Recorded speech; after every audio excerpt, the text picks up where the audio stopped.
அன்பு தமிழ் உறவுகளுக்கு வாகைச்சுடரின் அன்பு வணக்கங்கள். உங்களோட லைஃப்ல மாற்றங்கள் அப்படிங்கிறத நீங்க தான் கொண்டு வரணும். உங்களால மட்டும்தான் அது முடியும். வேற யாராலையும் வெளியில இருந்து உங்க லைஃப்ல ஏற்படக்கூடிய மாற்றங்களை கொண்டு வர முடியாது. உங்களுக்கான வெற்றியை நீங்க தான் நிர்ணயிக்கிறீங்க, நீங்க தான் தீர்மானிக்கிறீங்க. உங்களோட ப்ரிப்பரேஷன்ல சிறு துளி கூட தொய்வில்லாம எந்த ஒரு காம்ப்ரமைஸும் பண்ணாம ப்ரிப்பரேஷன் பண்ணிக்கிட்டே இருங்க. கல்வி உளவியல் யூனிட் 5ல பார்ட் 2ஓட வீடியோ இன்னைக்கு நம்ம பார்க்குறோம். நம்ம சேனலுக்கு நீங்க புதுசா வந்திருந்தீங்கன்னா நம்ம சேனலை சப்ஸ்கிரைப் பண்ணிக்கோங்க. இந்த வீடியோக்கு ஒரு லைக் கொடுத்து உங்க ஃப்ரெண்ட்ஸோட ஷேர் பண்ணிக்கோங்க. வாட்ஸ்அப் குரூப்ல இணையாதவங்க வாட்ஸ்அப் குரூப்ல இணைஞ்சுக்கோங்க. அதோட லிங்க் அப்படிங்கிறது டிஸ்கிரிப்ஷன்ல இருக்கு. வாகைச்சுடரோட இணையணும் அப்படின்னு நீங்க நினைச்சீங்கன்னா ஜாயின் அப்படிங்கிற பட்டனை கிளிக் பண்ணி வாகைச்சுடரோட இணைஞ்சுக்கோங்க. உங்களுக்கான ஸ்பெஷல் வீடியோஸும் உங்களுக்கான ஸ்பெஷல் டெஸ்டும் நாங்க ஆர்கனைஸ் பண்ணுவோம். இந்த யூனிட் 5ஓட PDF அப்படிங்கிறது பார்ட் 4 வீடியோல உங்களுக்கு டிஸ்கிரிப்ஷன்ல நான் கொடுப்பேன். வாங்க இன்னைக்கு என்னென்ன கேள்விகள் இந்த 25ல இருக்கு அப்படிங்கிறத பார்த்துடலாம். முதல் கேள்வி, கற்றலை பாதிக்கும் காரணிகளில் முதன்மையாக உயிரியல் ரீதியானது எது? ஊட்டச்சத்து மற்றும் தூக்கம். கற்றலை பாதிக்கும் காரணிகளில் முதன்மையாக உயிரியல் ரீதியானது எது? ஊட்டச்சத்து மற்றும் தூக்கம். Which factor is primarily biological in influencing learning? Nutrition and sleep. இரண்டாவது கேள்வி, மாற்றப்பட்ட வகுப்பறைகள் அல்லது தலைகீழ் வகுப்பறைகள் எதனை எடுத்துக்காட்டாக கொண்டுள்ளன? கலப்பு அணுகுமுறை. மாற்றப்பட்ட வகுப்பறைகள் அல்லது தலைகீழ் வகுப்பறைகள் எதனை எடுத்துக்காட்டாக கொண்டுள்ளன? கலப்பு அணுகுமுறை. Flipped classrooms exemplify hybrid approach. மூன்றாவது கேள்வி, விளைவுசார் கல்வியல் மதிப்பீடு, அளவுகோல்சார் மதிப்பீடு. விளைவுசார் கல்வியில் மதிப்பீடு, அளவுகோல்சார் மதிப்பீடு.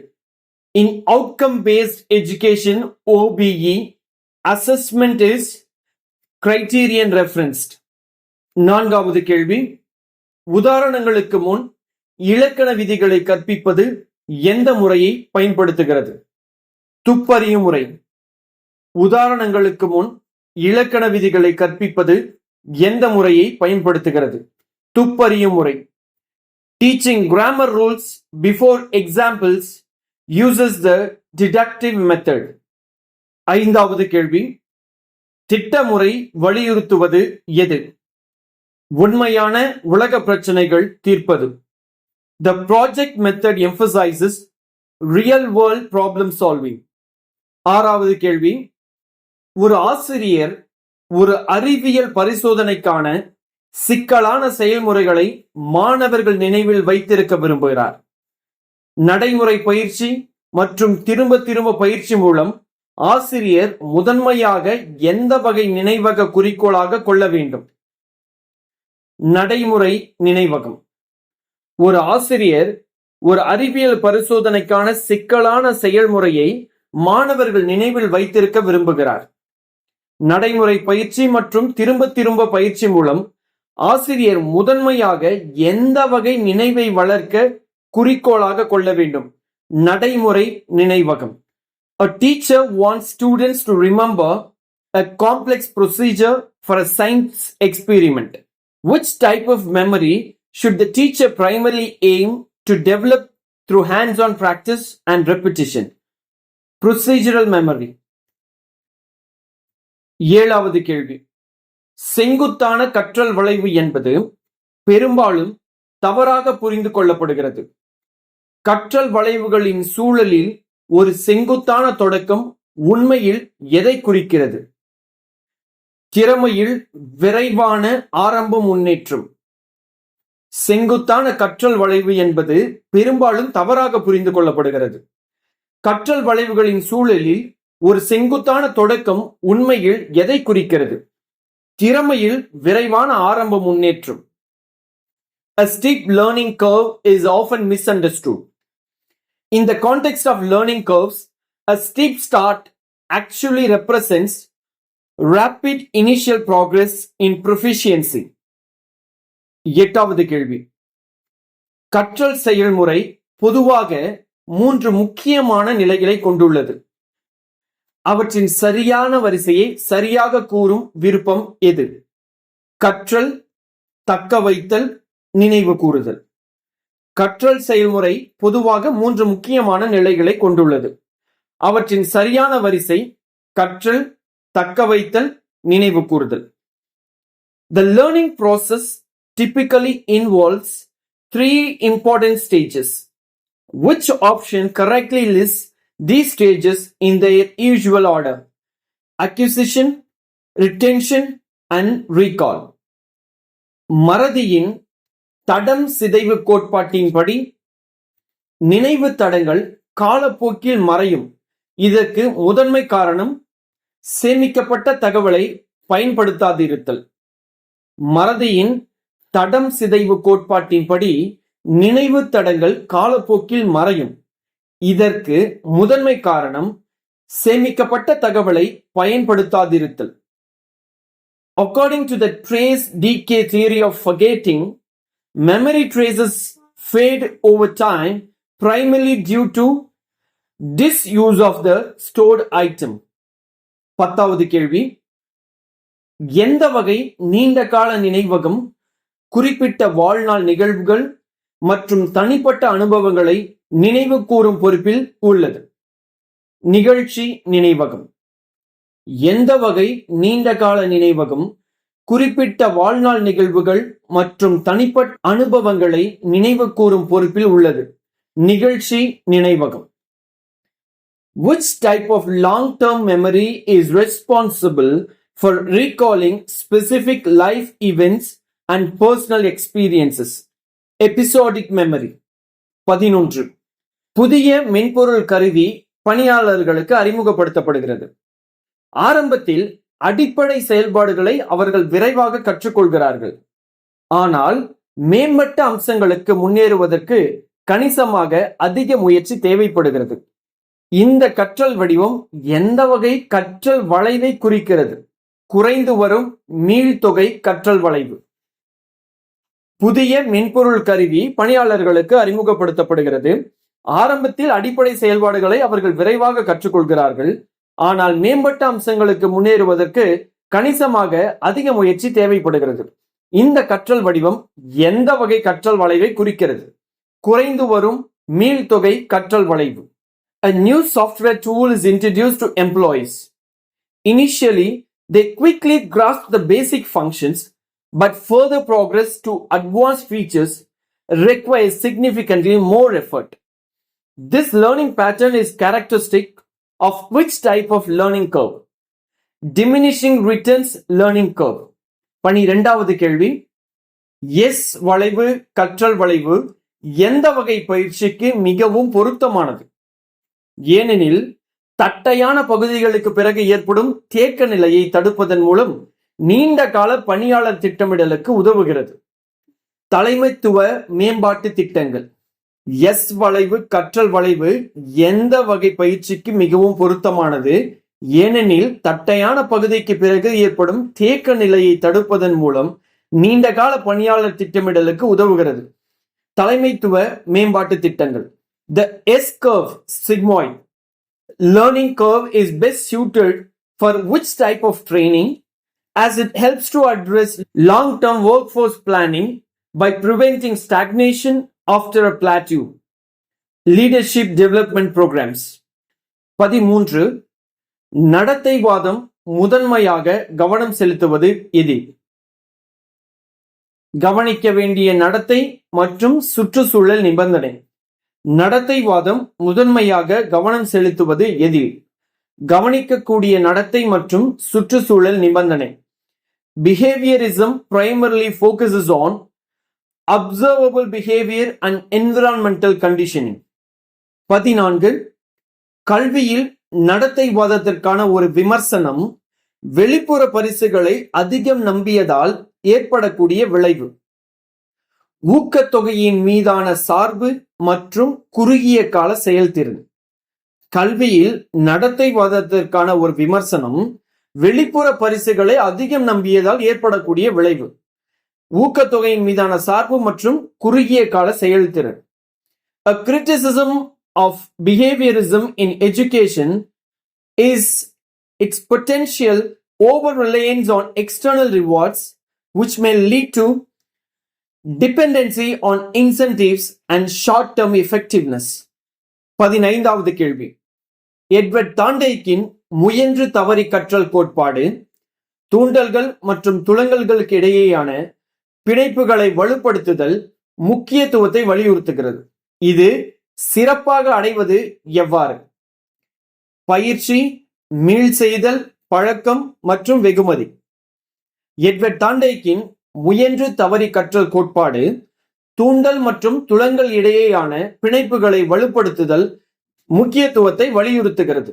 இது சிறப்பாக அடைவது எவ்வாறு? பயிற்சி, மீள் செய்தல், பழக்கம் மற்றும் வெகுமதி. Edward Thorndike's trial and error theory emphasizes the importance of strengthening of bonds between stimuli and responses. This is best achieved through drill, repetition, practice and reward. 16வது கேள்வி.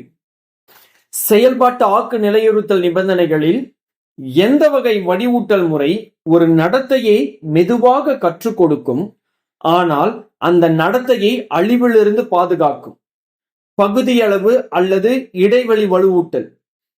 செயல்பாட்டு ஆக்க நிலையுறுத்தல் நிபந்தனையில் எந்த வகை வலுவூட்டல் முறை ஒரு நடத்தையை மெதுவாக கற்றுக் கொடுக்கும், ஆனால் அந்த நடத்தையை அழிவிலிருந்து பாதுகாக்கும்? பகுதியளவு அல்லது இடைவெளி வலுவூட்டல். In operant conditioning, which type of reinforcement schedule leads to slower acquisition of a behavior but makes the response more resistant to extinction? Partial reinforcement. 17வது கேள்வி. பின் வருவனவற்றுள் எது ஒரு கட்டமைப்புவாத வகுப்பறை செயல்பாட்டின் எடுத்துக்காட்டு? மாணவர்கள் சிறு குழுக்களாக இணைந்து பிரச்சனை அடிப்படையிலான கற்றல் காட்சியில் பணியாற்றுதல். பின் வருவனவற்றில் எது ஒரு கட்டமைப்புவாத வகுப்பறை செயல்பாட்டின் எடுத்துக்காட்டு? மாணவர்கள் சிறு குழுக்களாக இணைந்து பிரச்சனை அடிப்படையிலான கற்றல் காட்சியில் பணியாற்றுதல். Which of the following is an example of constructivist classroom activity? Students working in small group on a problem-based learning scenario. 18வது கேள்வி. கோலர் ஆய்வு செய்த உட்காட்சி வழி கற்றல் எதன் மூலம் விளக்கப்படுகிறது? முன் அனுபவம் இல்லாமல் ஒரு சிக்கலை எவ்வாறு தீர்ப்பது என்பதை திடீரென உணர்ந்து கொள்வது. கோலர் ஆய்வு செய்த உட்காட்சி வழி கற்றல் எதன் மூலம் விளக்கப்படுகிறது? முன் அனுபவம் இல்லாமல் ஒரு சிக்கலை எவ்வாறு தீர்ப்பது என்பதை திடீரென உணர்ந்து கொள்வது. Insight learning as studied by Kohler is characterized by sudden realization of how to solve a problem without prior experimentation. Gestalt கோட்பாடு முழுமையானது அதன் பகுதியின் கூட்டுத்தொகையிலிருந்து வேறுபட்டது என வலியுறுத்துகிறது. கல்வி சூழலில் கற்றல் மிகவும் பயனுள்ளதாக இருக்கும்போது தகவல் ஒரு ஒருங்கிணைந்த முழுமையாக வழங்கப்படுகிறது, வடிவங்களையும் உறவுகளையும் அங்கீகரிக்கிறது.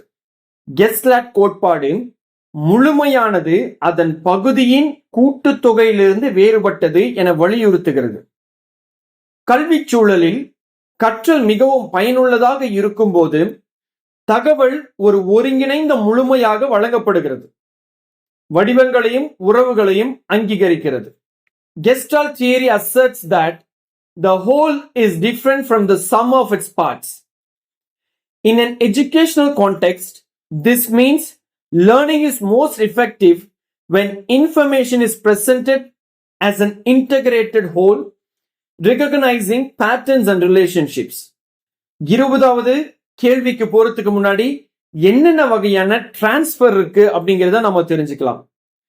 பாசிட்டிவ் டிரான்ஸ்ஃபர்னா நேர்மறை மாற்றம், நெகட்டிவ் டிரான்ஸ்ஃபர் எதிர்மறை மாற்றம், ஜீரோ டிரான்ஸ்ஃபர் சுழிய மாற்றம், நியர் டிரான்ஸ்ஃபர் அருகாமை அல்லது குறிப்பிட்ட மாற்றம், ஃபார் டிரான்ஸ்ஃபர் தொலைவு அல்லது பொது மாற்றம், வெர்டிக்கல் டிரான்ஸ்ஃபர் செங்குத்து மாற்றம், லேட்ரல் டிரான்ஸ்ஃபர் பக்கவாட்டு மாற்றம், ஹைரோ டிரான்ஸ்ஃபர் உயர்நிலை மாற்றம் அல்லது மேம்பட்ட மாற்றம், லோரோ டிரான்ஸ்ஃபர் தாழ்நிலை மாற்றம், ஃபார்வர்ட் டிரான்ஸ்ஃபர் முன்னோக்கு மாற்றம், பேக்வர்ட் டிரான்ஸ்ஃபர், பின்னோக்கு மாற்றம். இந்த என்னென்ன மாற்றங்கள் இருக்கு, மொத்தம் 11 வகையான மாற்றங்கள் இருக்கு அப்படிங்கிறத நம்ம தெரிஞ்சுக்கலாம். இதை சார்ந்து வரக்கூடிய கேள்விகளுக்கு நீங்க பதில் அளிக்கக்கூடியவங்களா தயாராயிக்கோங்க. 20வது கேள்வி, ஒரு மாணவர் பியானோவை கற்றுக்கொண்ட பிறகு விரலமைப்பு மற்றும் இசை குறியீடுகளின் ஒற்றுமைகளால் கீபோர்ட் கற்க எளிதாக உள்ளது. இது எதற்கு உதாரணம்?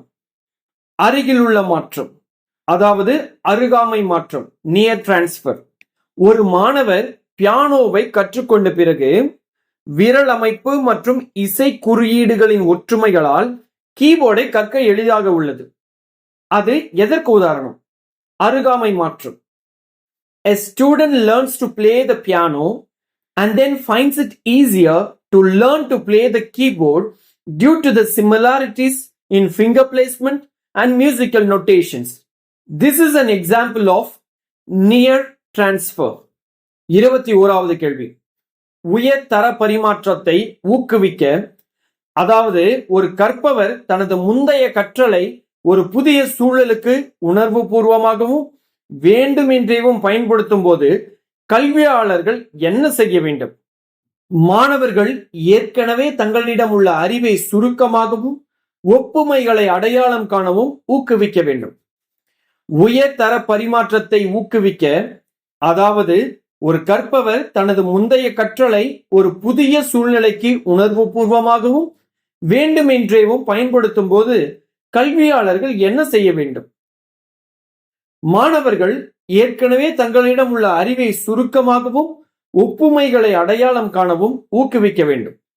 To promote high road transfer, where a learner consciously and deliberately applies previous learning to a new situation, educators should encourage students to abstract their existing knowledge and identify analogies. 22. மொழியின் உளவியல் பற்றிய ஆய்வான உளவியல் மொழியியல் கல்வியாளர்களுக்கு முதன்மையாக எதை புரிந்து கொள்ள உதவுகிறது? மொழி திறன்களில் உள்ள உள்ளார்ந்த மற்றும் வெளிப்புற சிரமங்கள். மொழியின் உளவியல் பற்றிய ஆய்வான உளவியல் மொழியியல் கல்வியாளர்களுக்கு முதன்மையாக எதை புரிந்து கொள்ள உதவுகிறது? மொழி திறனில் உள்ள உள்ளார்ந்த மற்றும் வெளிப்புற சிரமங்கள். Psycholinguistics, the study of the psychology of language, primarily helps educators to understand the intrinsic and extrinsic difficulties in language skills. 23. உளவியல் மொழியியல் அல்லது உளமொழியியல் ஆய்வு செய்வது மொழி பயன்பாட்டில் நரம்பியல் மற்றும் அறிவாற்றல் செயல்முறைகள். உளவியல் மொழியியல் அல்லது உளமொழியியல் ஆய்வு செய்வது மொழி பயன்பாட்டில் நரம்பியல் மற்றும் அறிவாற்றல் செயல்முறைகள். Psycholinguistic studies neural and cognitive process in language use. 24வது கேள்வி, கெஸ்டால்ட் கோட்பாடு கற்றல் என்பது எதை குறிக்கிறது என்று கூறுகிறது? வடிவங்களின் முழுமையான உணர்தல். கெஸ்டால்ட் கோட்பாடு கற்றல் என்பது எதை குறிக்கிறது என்று கூறுகிறது? வடிவங்களின் முழுமையான உணர்தல். Gestalt theory asserts that learning is holistic perception of patterns. 25வது கேள்வி, தற்போது கற்றுக்கொண்ட ஒரு சூழலில் உள்ள அடிப்படையான கொள்கைகளை வெவ்வேறு சூழல்களில் பயன்படுத்துவது எவ்வாறு அழைக்கப்படுகிறது? என்ன வகையான மாற்றமாக அழைக்கப்படுகிறது? பொதுமைப்படுத்தப்பட்ட மாற்றம். தற்போது கற்றுக்கொண்ட ஒரு சூழலில் உள்ள அடிப்படையான கொள்கைகளை வெவ்வேறு சூழல்களில் பயன்படுத்துவது எவ்வாறு அழைக்கப்படுகிறது? பொதுமைப்படுத்தப்பட்ட மாற்றம். The transfer of learning that occurs across contexts with shared underlying principles is called generalized transfer. ஆக இத்துடன் இன்னைக்கான 25 கேள்விகள் அப்படிங்கிறது முடிவடையுது. தொடர்ந்து நம்ம வாகைச்சுடரோட இணைந்திருங்க. நாம நாளைக்கு வீடியோல யூனிட் 5 பார்ட் 3ல 25 கேள்விகளை பார்க்கலாம். மறக்காதீங்க, நீங்க புதுசா இன்னும் சப்ஸ்கிரைப் பண்ணாம இருந்தீங்கன்னா சப்ஸ்கிரைப் பண்ணிட்டு நம்ம வீடியோக்கு ஒரு லைக் கொடுத்து உங்க ஃப்ரெண்ட்ஸோட ஷேர் பண்ணிக்கோங்க. அடுத்த வீடியோவில் சந்திப்போம். நன்றி, வணக்கம்.